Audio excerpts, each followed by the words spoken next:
नमस्कार दोस्तों, मैं सुमित मिश्रा स्वागत करता हूं एक बार फिर से आप सभी का एमजेटी एजुकेशन में। दोस्तों, केंद्रीय मंत्री अश्विनी वैष्णव जी ने यूनिफाइड पेंशन स्कीम, एक नई पेंशन स्कीम की घोषणा की है। यह पेंशन स्कीम जितने भी केंद्रीय कर्मचारी हैं, केंद्र सरकार के जो कर्मचारी हैं, सेंट्रल गवर्नमेंट के जो एम्प्लॉइज हैं, उन सभी के लिए लागू होने वाली है। तो यहाँ पर यूपीएस के बारे में आज की इस वीडियो में हम लोग बहुत ही आसान भाषा में समझने वाले हैं कि ये यूपीएस क्या है, साथ ही साथ ओल्ड पेंशन स्कीम को लेकर के जो विवाद चल रहा था वो क्या है, न्यू पेंशन स्कीम और यूपीएस यानी यूनिफाइड पेंशन स्कीम जो है, इसको कैसे इंप्लीमेंट किया जाएगा या कौन कौन एलिजिबल है, इसको भी हम लोग देखेंगे आज की इस वीडियो में। तो आपके जितने भी डाउट्स हैं, जितने भी क्वेश्चंस हैं, आज की इस वीडियो को देखते ही देखते सब क्लियर हो जाएंगे। वीडियो को एंड तक देखते चलिएगा, आपके सारे डाउट्स क्लियर हो जाएंगे। फिर भी अगर कोई डाउट रह जाए तो आप लोग कमेंट करके पूछ भी सकते हो। तो आप देख सकते हो आज का ही ये आर्टिकल है 24 अगस्त 2024 का, कि सेंट्रल गवर्नमेंट ने लॉन्च कर दिया है यूनिफाइड पेंशन स्कीम। इसे शॉर्ट फॉर्म में यूपीएस कहा जाएगा। आप देख रहे थे कि लंबे समय से ओपीएस को लेकर के और एनपीएस को लेकर के प्रोटेस्ट चल रहे थे। ओपीएस की बहाली को लेकर के प्रोटेस्ट चल रहे थे। जो सेंट्रल गवर्नमेंट के एम्प्लॉइज हैं वो न्यू पेंशन स्कीम के खिलाफ थे। न्यू पेंशन स्कीम जो है, इसको कह रहे थे कि भैया बंद कर दो और ओपीएस वाला ही लागू कर दो, यानी कि ओल्ड पेंशन स्कीम ही लागू कर दो। ओपीएस यानी ओल्ड पेंशन स्कीम यानी पुरानी पेंशन योजना, एनपीएस यानी कि न्यू पेंशन स्कीम जो नई पेंशन योजना आई थी वो। तो ओल्ड पेंशन स्कीम में सेंट्रल गवर्नमेंट के एम्प्लॉयज को ज्यादा बेनिफिट्स मिल रहा था, इसलिए वो कह रहे थे कि भाई पुराना वाला ही लागू कर दो। इसको लेकर काफी लंबे समय से प्रोटेस्ट चल रहे थे, डिमांड चल रही थी। सरकार के खिलाफ लोग आवाजें भी इसको लेकर के उठा रहे थे, सरकारी कर्मचारी जो हैं वो खास करके। तो इन डिमांड्स को देखते हुए केंद्र सरकार ने दोस्तों एक कमेटी बनाई थी। अप्रैल 2023 में एक कमेटी बनाई थी, और वो जो कमेटी थी उसने बहुत सारे, वो कमेटी के अध्यक्ष टीवी सोमनाथन जी थे, तब वित्त सचिव हुआ करते थे, अब कैबिनेट सचिव बना दिए गए हैं। तो उस कमेटी ने क्या किया कि बहुत सारे गवर्नमेंट एम्प्लॉयज से, बहुत सारे ऑर्गेनाइजेशन से सबसे मीटिंग करी, बहुत सारी मीटिंग करी, बहुत सारे सुझाव लिए, बहुत सारी शिकायतें ली। उन सब को देखते हुए उसके बाद ये यूपीएस तैयार किया गया, और ये यूपीएस आपके सामने है। यूपीएस जो है, इसके कुछ बुलेट पॉइंट्स हैं, इसको हम लोग देखेंगे पहले, उसके बाद हम लोग एक एक करके सब बात करेंगे। लेकिन अभी जो केंद्रीय मंत्रियों की बैठक हुई, कैबिनेट की मीटिंग हुई, उसमें तीन चीजें निकल करके आई बाहर। और ये जो तीन चीजें निकल करके आई बाहर, उनमें देखिए कौन कौन सी चीजें थी। पहला, biotech for economy, environment and employment, इस पर बातचीत हुई। आप कहोगे तो इस पर मैं अलग से वीडियो आपको दे दूंगा। इसके अलावा दूसरी जो बातचीत आई वो विज्ञान धारा स्कीम को लेकर आई। तो विज्ञान धारा स्कीम के तहत 10,579 करोड़ खर्च किए जाएंगे, ये भी इन्होंने डिटेल में बताया। तीसरी जो चर्चा थी, तीसरी जो बात निकल करके आई इस कैबिनेट मीटिंग में, वो थी आपकी यूनिफाइड पेंशन स्कीम यानी यूपीएस। तो आज की इस वीडियो में इसी के बारे में हम लोग चर्चा करने वाले हैं। बाकी दो के बारे में अलग से आप कहोगे तो वीडियो में आपको दे दूंगा। थोड़ा सा आप लोग हाईलाइट्स देख लो, जिससे आपको थोड़ा सा आइडिया लग जाए कि क्या कुछ होने वाला है। देखिए, अभी केंद्र सरकार में 23 लाख एम्प्लॉयज काम कर रहे हैं। ये सेंट्रल गवर्नमेंट के लिए है, राज्य सरकारें अभी नहीं है इसके तहत। अगर राज्य सरकारें चाहें तो वो भी इसको लागू कर सकती हैं। अगर राज्य सरकारें मान लीजिए यूपीएस लागू कर देती हैं अपने अपने राज्यों में, तब फिर टोटल एम्प्लॉयज जिसको फायदा मिलने वाला है वो हो जाएंगे 90 लाख, यानी 90 लाख सरकारी कर्मचारियों को इसका फायदा मिलेगा, अगर सभी राज्य भी इसको लागू कर देते हैं तब। अभी सेंट्रल गवर्नमेंट के लिए है, तो अभी 23 लाख एम्प्लॉयज को इसका बेनिफिट मिलेगा। जितने भी गवर्नमेंट एम्प्लॉयज हैं उनके पास ये भी ऑप्शन रहेगा कि वो एनपीएस को चूज करें या यूपीएस को चूज करें। मतलब अगर वो एनपीएस को कंटिन्यू करना चाहते हैं तो एनपीएस को कंटिन्यू कर सकते हैं, न्यू पेंशन स्कीम को। अगर वो चाहते हैं यूनिफाइड पेंशन स्कीम जो अभी आई हुई है इसको कंटिन्यू करें, तो वो ये से कंटिन्यू कर सकते हैं। ये 1 अप्रैल 2025 से लागू होगा, मतलब अभी अनाउंस किया गया है। इस पर बाकी प्रोसीजर जो आगे चलना होगा ये किया जाएगा, और 1 अप्रैल यानी कि अगला वाला जो फाइनेंशियल ईयर है 2025 का, उससे ये लागू हो जाएगा, और तब के बाद से बेनिफिट्स सरकारी एम्प्लॉयज उठा सकेंगे। ठीक है, चलिए अब इसके बाद क्या जो लोग रिटायर हो चुके हैं उनको ये बेनिफिट मिलेगा कि नहीं, इस पर अभी हम लोग आगे चर्चा करेंगे, आगे बात करेंगे। आते हैं यूपीएस पर। तो यहां पर देखिए एक एक पॉइंट देखते जाइए और अच्छे से समझते जाइए, क्योंकि इसको समझना जरूरी है, जो भी नियम इसमें बताए गए हैं। देखिए, इसमें कहा गया है कि पहले इसमें 3 ऐसे कैटेगरीज बनाई गई हैं। एक तो 3 पिलर कह सकते हो। एक है अश्योर्ड पेंशन, दूसरा है अश्योर्ड फैमिली पेंशन, तीसरा है अश्योर्ड मिनिमम पेंशन। तो अश्योर्ड पेंशन के तहत यह कहा गया है कि 50% of the average basic pay drawn over the last 12 month prior to superannuation for a minimum qualifying service of 25 year.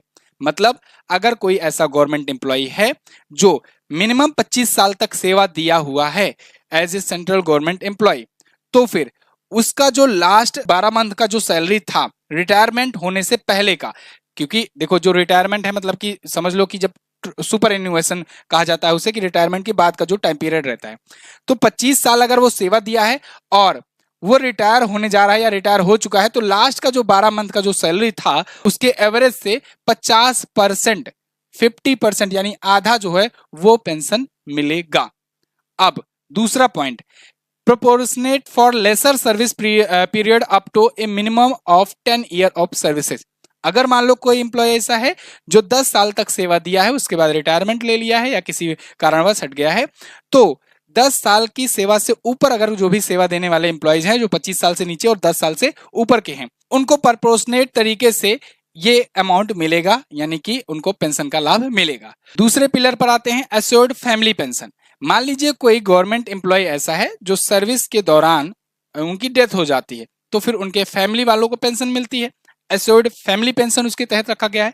इसमें कहा गया है कि at 60% of pension of the employee immediately before her या हिज डेमेज। जब वो हटता है या मरता है तो उस टाइम पर जस्ट इमीडिएटली उसको कितनी सैलरी मिल रही थी उसका 60% उसके फैमिली पेंशन को, पेंशनर को मिलेगी। ठीक है ना, तो ये एश्योर्ड फैमिली पेंशन होगा, 60% मिलेगा लास्ट टाइम तक। तीसरा जो पिलर है वो है assured minimum pension. Assured minimum pension के तहत क्या कहा गया है कि एट 10,000 पर month on superannuation after minimum 10 year of service. अगर मान लो कोई ऐसा एम्प्लॉय है जो मिनिमम 10 साल तक सेवा दिया है गवर्नमेंट एम्प्लॉय के रूप में, लेकिन उसका 50% करने पर, भाई कोई छोटे कर्मचारी होते हैं उनका 50% करने पर उनका जो पड़ रहा है, क्योंकि ये 50% के तहत अगर जब आएंगे तो उनका जो सैलरी पर जो पेंशन बन रहा है वो 10,000 से नीचे आ रहा है। मान लीजिए किसी की 18,000 सैलरी है, तो अब 18,000 है तो उसका 50% अगर करेंगे तो 9,000 आएगा। तो 9,000 अगर वो पेंशन पाएगा तो आजकल के खर्चे वर्चे में उतना उसको सही सुटेबल अमाउंट नहीं मिल रहा होगा।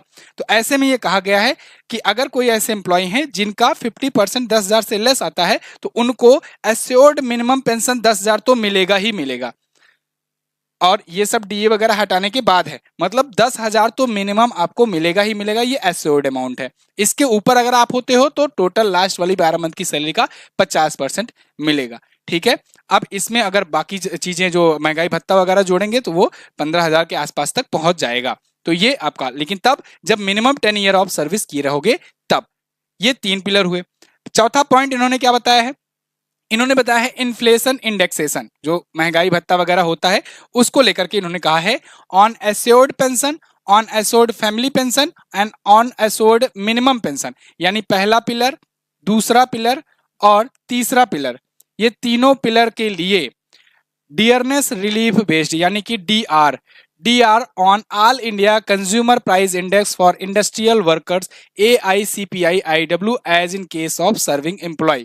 तो जो चीजें लागू होती थी, जो महंगाई भत्ता मिलेगा वो सभी को मिलेगा, सभी के लिए अलाउ होगा, और वो जो अनाउंस किया जाता है, कभी बढ़ाया जाता है कभी घटाया जाता है, वो सब सबके लिए होगा।